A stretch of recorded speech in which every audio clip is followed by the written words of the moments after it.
Aujourd'hui, donc, lancement de cette candidature,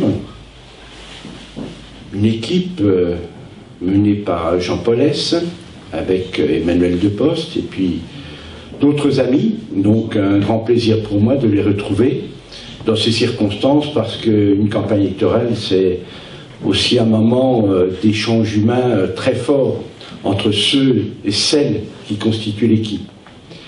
Ou, comme on dit vulgairement, que la mayonnaise prenne, il faut qu'il y ait réellement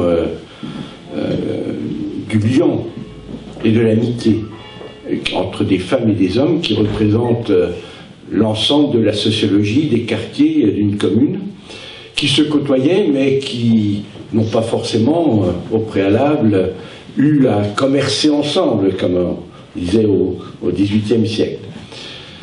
C'est donc cette aventure humaine qui est lancée aujourd'hui et qui a pour objectif de répondre aux besoins de la population, un moment d'échange, de rencontre avec les femmes et les hommes que l'on souhaite représenter, un moment de recul sur le passé, dire ce qu'on fait pendant l'année précédente, c'est ce que tu as expliqué en quelques mots, Jean-Paul.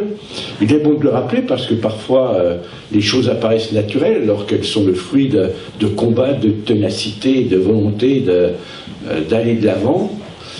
Et puis aussi une projection dans l'avenir, et c'est ce que vous allez dérouler à travers le programme que vous avez conçu et élaboré ensemble. Mais cette année, cette élection est dans un contexte très particulier pour les électrices et les électeurs qui, d'élection municipale en élection municipale, ont eu à s'exprimer en plombière. Et je voudrais quand même rappeler ce contexte parce qu'il va marquer la campagne. Vous êtes dans un contexte nouveau puisque les communes de moins de 3500 habitants avaient pour habitude de composer leur conseil municipal à travers des offres diverses et variées qui étaient proposées sur des listes.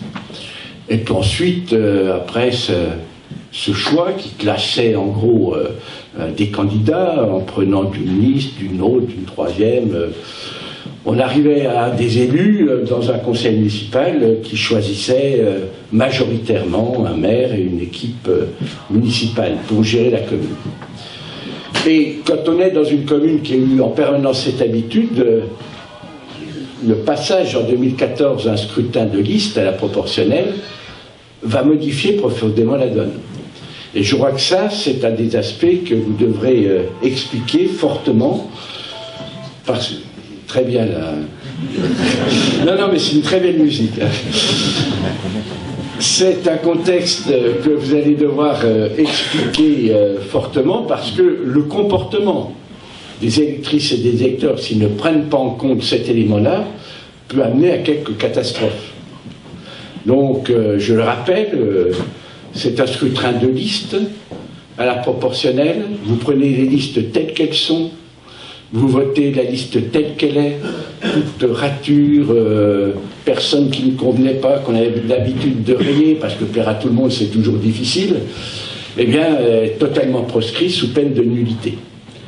Puis le deuxième aspect, c'est qu'il y aura un fait majoritaire qui va de lui-même, dans ce scrutin, se mettre en place, parce que la liste arrivée en tête est sûre d'avoir la majorité, est sûre même d'avoir à peu près les 3/4 des sièges. Les 3/4 des sièges. Puis autre donne importante, c'est que vous allez aussi désigner dans les mêmes élections, donc vous allez avoir deux listes, des listes de conseillers, candidats au conseil municipal, mais des listes aussi de candidats au conseil communautaire. Donc un bulletin de vote totalement différent qui suppose des réactions différentes du passé. Et je crois que ça sera aux candidats de porter ça, à bien l'expliquer, pour qu'il n'y ait pas de décalage entre la volonté d'expression des habitants, des électeurs, et le résultat. Et si on n'intègre pas ça dans son choix, on risque d'être quelque peu en difficulté et pleurer un résultat qu'on n'aurait pas souhaité au préalable. Mais nous savons que vous allez être en capacité d'expliquer ça, parce que vous êtes aussi en capacité de vous rassembler. De vous rassembler, de vous ouvrir et de renouveler une équipe. Et donc ça, c'est quelque chose d'important que Jean-Paul et Emmanuel ont su faire ensemble. Et je crois que cela, ça donne beaucoup d'assurance pour l'avenir de votre commune et pour la stabilité que doit avoir un exécutif pour affronter les temps présents, dont on sait qu'ils sont obligatoirement difficiles parce que les finances publiques, l'argent coule de moins en moins à flot.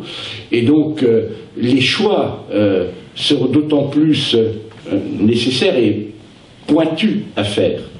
Et je crois qu'une équipe dans la continuité aura beaucoup plus d'allant, beaucoup plus de détermination, beaucoup plus de capacité de porter votre avenir que toute équipe nouvelle légitime dans un suffrage universel, mais qui n'aura pas cet acquis que constitue ce que vous avez fait ensemble et le bilan que vous portez.